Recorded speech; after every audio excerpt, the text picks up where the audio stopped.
Part of that, me getting in trouble at the airport, was I just felt, and it's not my weight to carry, you know, but I just felt, I try to help him out, and he's back out on the street. It's like it almost doesn't want help, you know, and I was just kind of, on Father's Day, I was traveling to work, couldn't stop thinking about my father, and I started drinking in the airport, and that's kind of what led to the incident.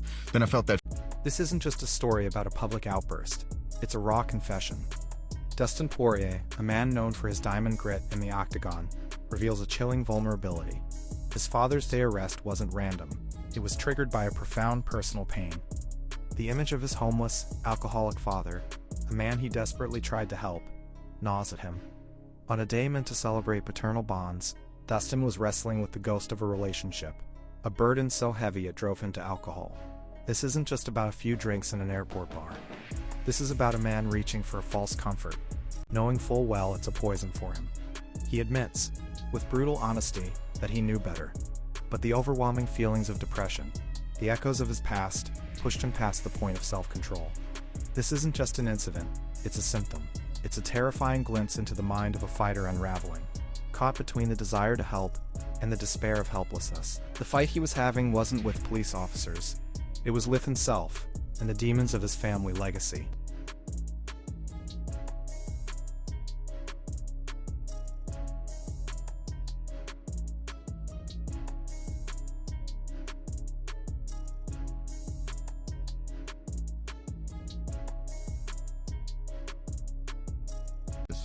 To those desk agents, whoever they are, and the police for having to put up with me, man. They did it. Them lying hoes, man. Lying hoes, bro. Motherfucking lying hoes. I'm not making fun of Dustin, and I know he's very, you know, he's upset about this whole thing, and he should be. He acted like an ass. But there are some quotables in that video that just will never go away. They just won't.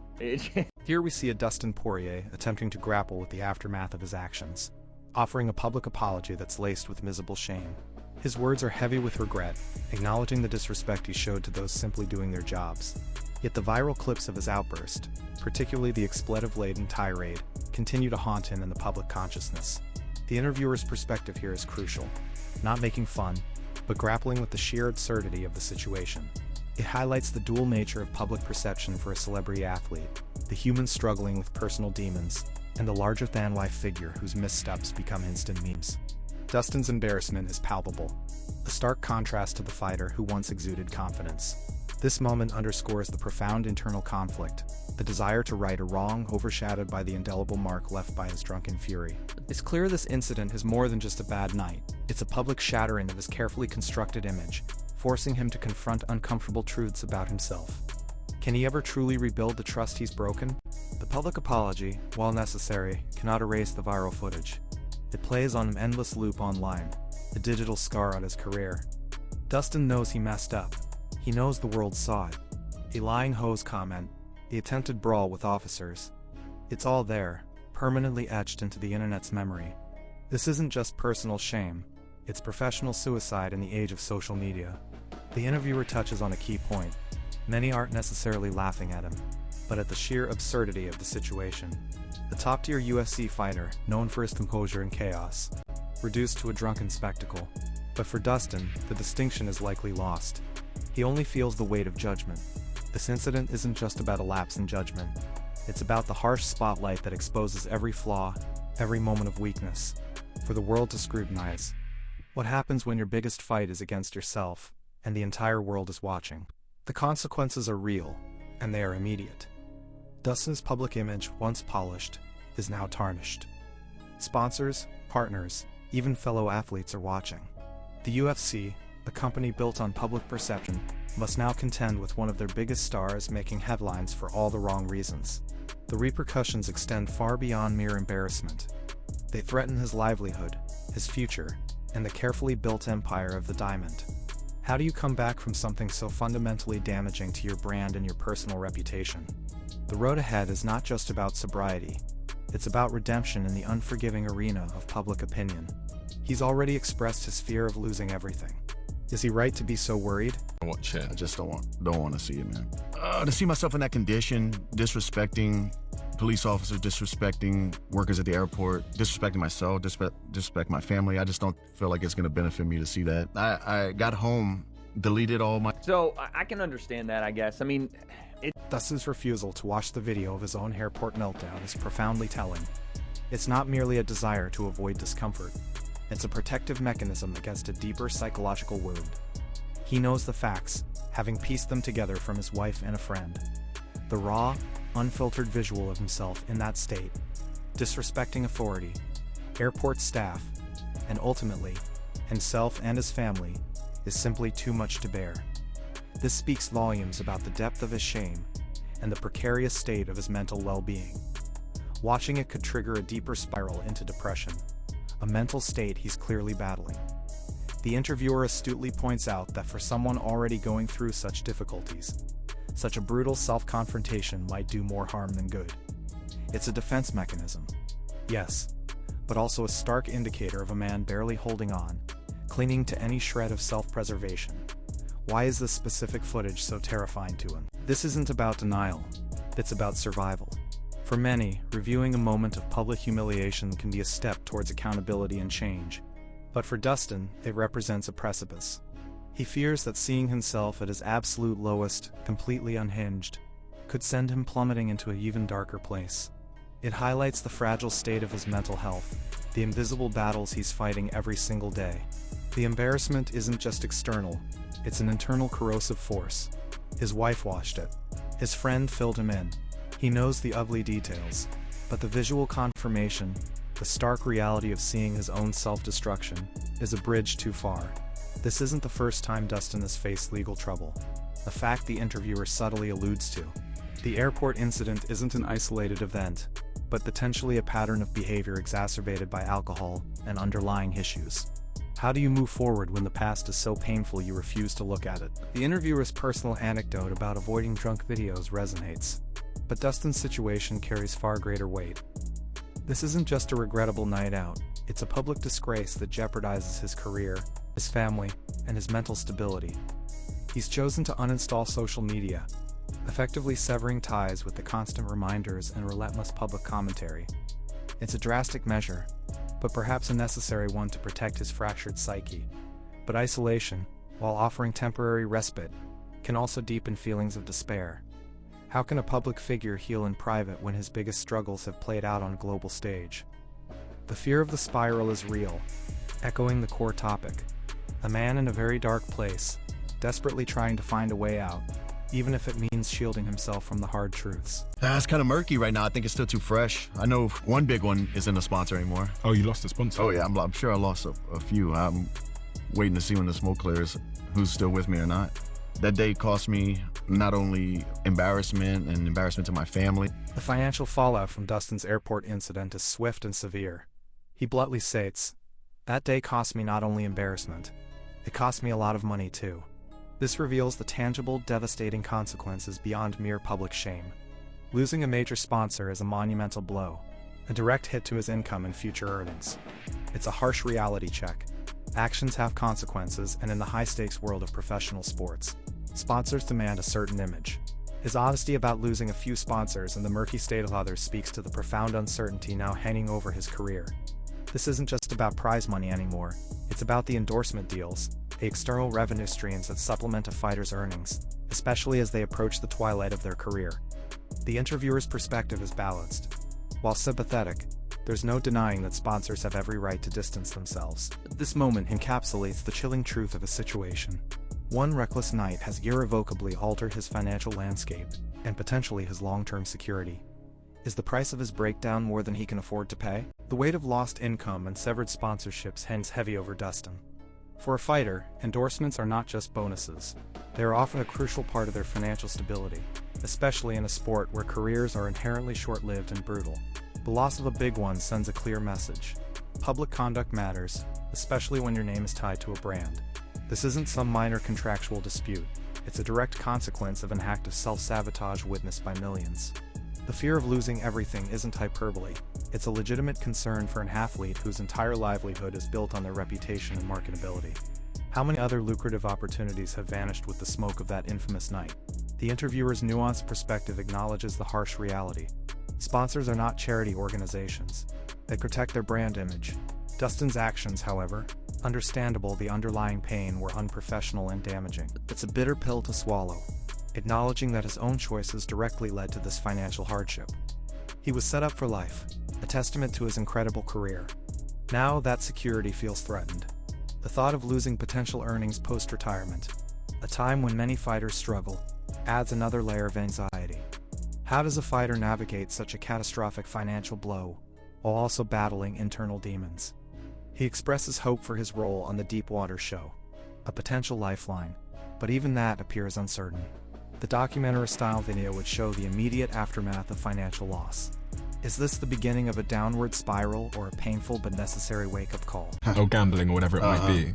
I need to stop gambling. That's what I need to do. Okay. I told my wife the other day, she's like, I just paid some bills. I saw you made another deposit to the gambling thing. I was like, I can't cold turkey everything. Give me one. Let's go one thing at a time. One thing, gambling's... This clip exposes another insidious layer of Dustin's struggles, the gambling addiction. His candid admission, "I need to stop gambling," is a stark confession. It's not just a casual hobby, it's an issue serious enough for his wife to confront him about recent deposits. His plea, "I can't cold turkey everything, give me one, let's go one thing at a time." One thing gambling's a couple steps up on the list. "I got some other things I need to stop doing first," reveals a deeply troubled individual juggling multiple vices. This isn't the confident fighter we know. This is a man overwhelmed, tried to prioritize which addiction to tackle first. It's a chilling insight into the complex interplay of destructive behaviors. The interviewer's careful prefacing about personal vices shows empathy, but the gravity of Dustin's situation is undeniable. To admit gambling is a higher priority than some other unnamed issues paints a grim picture. What other battles is he fighting in the shadows? Battles he considers even more urgent than gambling. The revelation of a gambling addiction compounds the already complex portrait of Dustin Poirier's struggles. It speaks to a deeper malaise, the search for thrills or escape that transcends a single vice. Alcohol and gambling often go hand in hand, both offering fleeting highs and devastating lows. His wife's intervention, noting bank deposits, reveals the secrecy and shame often associated with addiction. It's a painful domestic reality for a man who projects an image of strength and control. His inability to cold turkey everything hints at a pervasive struggle, a mind wrestling with multiple destructive habits. What other things are on that list? Things he deems more critical to address than gambling. The interviewer rightly connects this to a broader pattern. Addiction, in any form, can unravel a life. Whether it's caffeine, internet, or the far more destructive forces Dustin is battling, unchecked vices can lead to ruin. The chilling thought is that one addiction might simply replace another. He could stop drinking only to plunge deeper into gambling, or vice versa, perpetually trapped in a cycle of self-destruction. This isn't just about losing money, it's about losing control, losing his self-worth, and potentially losing his family. How do you break free when addiction has so many faces? The specter of his father's homelessness looms large, a cautionary tale of a life consumed by addiction. Is Dustin unknowingly walking the same path, creating the very future he fears? The drinking and whatever, how much gambling is going on and how much he's making bad decisions, these things can compound, and we could be seeing a situation similar to what he talks about with his own father, and maybe that's his biggest fear, and sometimes you create that big fear, but you don't want to be in a situation where you made that much money, the Floyd Mayweather situation, you made that much money. This segment unveils a profound, terrifying fear. Dustin Poirier's potential descent into the same destructive path as his father. The interviewer articulates it chillingly. We can be seeing a situation similar to what he talks about with his own father, and maybe that's his biggest fear. This isn't just hypothetical, it's a living, breathing nightmare for Dustin. The compounding effect of drinking, gambling, and poor decisions creates a perfect storm, threatening to erode everything he's built. The mention of Floyd Mayweather and Adrian Broner, legendary fighters who squandered fortunes, serves as a stark warning. It's a reminder that wealth and fame don't inoculate you from personal demons. For Dustin, the biggest fear might not be losing a fight, but losing himself, becoming the man he's tried so hard not to be. This connection between his current struggles and his father's tragic life adds immense emotional weight to his story. Is he fighting not just for his career, but for his very soul, to escape the generational curse of addiction and despair? The shadow of his father's struggles casts a long, dark pall over Dustin's life. To witness his own parents succumb to alcoholism and homelessness must be a constant nagging fear for Dustin. The idea that his current patterns, the airport incident, the gambling, could be the early chapters of the same tragic story is truly heartbreaking. This isn't just about money, it's about breaking a cycle, preserving his family, and holding on to the identity he's forged as a devoted husband and father. He's achieved so much, reached the pinnacle of a brutal sport, all while carrying this deep-seated familial trauma. Now it feels like it's catching up to him. The question isn't if he's afraid, but how deeply that fear motivates his every decision. Does he unconsciously create the very situations he dreads? The mention of other combat sports legends who've lost everything due to poor choices or addiction underscores a disturbing pattern within the fight game. It's a warning. The adrenaline highs, the brutal training, the sudden wealth, and the eventual quiet after retirement can be a volatile mix. Fighters, often driven by intense competitive spirits, can channel that same intensity into destructive habits when the structured fight life ends. This isn't just Dustin's personal battle, it's a systemic issue. Could the very nature of combat sports, the repeated head trauma, contribute to these impulsive, destructive behaviors? The next chapter of Dustin's story takes an even more chilling turn, exploring a terrifying possibility that could explain much of his unraveling. Is his brain literally betraying him? Maybe because of potential brain damage. And there's not even a question that it's part of combat sports and contact sports. And Dustin Poirier opened up about it in this interview. But I've also heard you say you're scared of like the brain injuries that fighters often get in the wake of any sort of contact sport. I had the great privilege of interviewing. This clip pivots to an incredibly sensitive and terrifying topic: the potential impact of brain damage from combat sports. The interviewer directly links Dustin's impulsive behavior and decision-making to the possibility of CTE. This isn't speculation, it's a chilling, scientifically supported concern within contact sports. Dustin's openness about his fear of brain injuries provides a stark human dimension to the abstract concept of CTE. The interviewer's mention of having interviewed a world leader on CTE lends immediate credibility and gravity to the discussion. This is where the emotional and physical toll of fighting converges. It's not just about winning or losing. It's about the silent, invisible enemy that can chip away at a fighter's very essence. This introduces the terrifying thought that Dustin's struggles might not just be personal demons, but a biological consequence of his chosen profession. Could the sport he dedicated his life to be slowly stealing his mind? This question raises the stakes dramatically, adding a medical explanation to his deeply personal torment. Is his erratic behavior a choice, or a cruel symptom of a broken brain? The potential link between Dustin's dark period and the insidious effects of CTE is a harrowing prospect. It shifts the blame from character flaws to a literal fracturing of the brain. For a fighter whose identity is so intertwined with his mental fortitude, this possibility is devastating. The interview's introduction of expert opinion immediately grounds this discussion in stark reality. It's no longer just a fighter's personal struggle, it's a wider, societal issue embedded within the fabric of combat sports. What does it mean for athletes who dedicate their lives to a sport that could be slowly destroying their minds? Dustin's willingness to discuss this, despite the profound implications, highlights the courage required to confront such a terrifying truth. The next statistics paint an even grimmer picture. The numbers related to brain damage in contact sports are not just statistics. They are warnings, dire predictions for the future of athletes like Dustin. They underscore the immense physical cost of glory, the Faustian bargain many fighters unknowingly strike. The interviewer's own anecdote about playing football and boxing further personalizes the risk, making it relatable. It's not an abstract danger, it's a very real threat that looms over every fighter, every athlete in contact sports. How do you reconcile a love for the sport with the terrifying knowledge that it could be leading to your own cognitive decline? This isn't just about Dustin, it's about the countless men and women who step into the ring, cage, or onto the field, risking their minds for our entertainment. What will the future hold for them, for all of us? Alzheimer's, the nose without. 230%. That's insane. 61% of UFC fighters stated they worry about potential long-term brain damage, with a good percentage, about 21%, noticing differences in their brain function after their fighting career. And lastly, a 2023 study found that more than 40% of brains from contact sport players who died before the age of 30 had CTE. These statistics are gut-wrenching, painting a stark and terrifying picture of CTE's prevalence and impact. A 230% greater risk of Alzheimer's for those with traumatic brain injuries is staggering. The fact that 61% of UFC fighters worry about long-term brain damage and 21% notice differences in brain function means this isn't an abstract fear. It's a lived reality for many. But the most alarming statistic comes last. Over 40% of brains from contact sport players who died before the age of 30 had CTE. Before 30, this isn't just a concern for aging athletes. It's a potential death sentence for young, vibrant lives. These numbers underscore the profound danger inherent in combat sports, and they provide a chilling relief. How can a sport continue to thrive when the cost is so profoundly high? The sheer weight of these statistics is crushing. They transform the casual enjoyment of combat sports into a morally complex act. Each knockout, each concussive blow, is a potential step closer to a devastating cognitive decline. The youth statistic is particularly horrifying, suggesting that the damage begins early, often before adulthood, setting a tragic trajectory for life. Dustin isn't just worrying about a vague possibility, he's part of a high-risk group.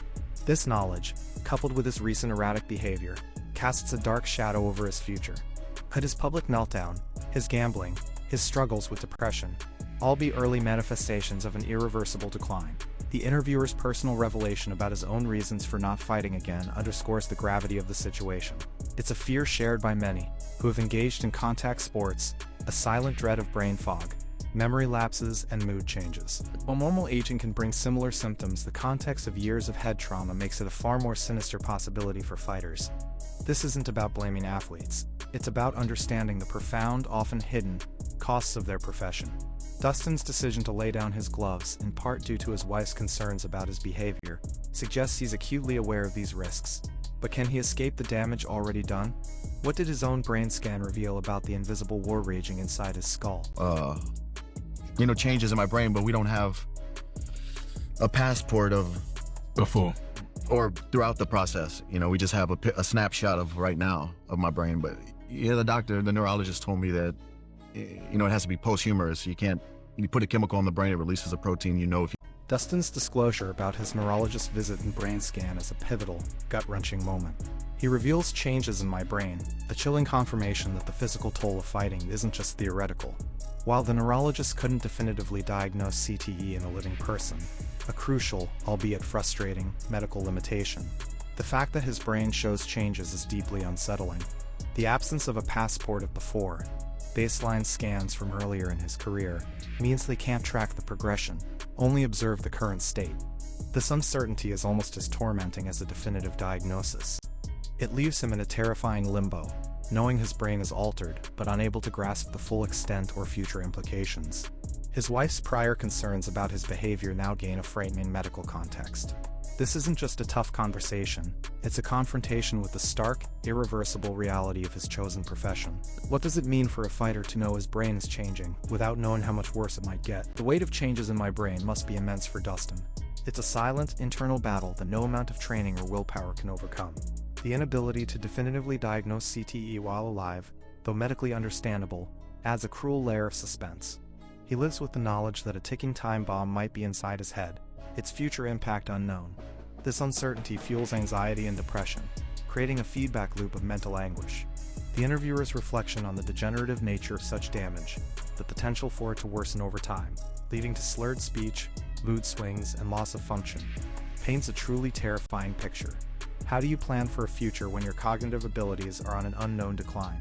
This isn't just about Dustin, it's the unspoken, harrowing truth for countless fighters. The comparison between a damaged brain and an undamaged one must be stark, even without a formal CTE diagnosis. The reality of contact sports is laid bare. The glory, the money, the passion, all come with a potential irreversible cost. The conversation around CTE is difficult precisely because it threatens the very foundation of beloved sports. No one wants to confront the danger, but Dustin's vulnerability forces us to. What specific changes did his neurologist identify, and how do they explain his recent erratic behavior? The detailed findings of his brain scan are even more disturbing.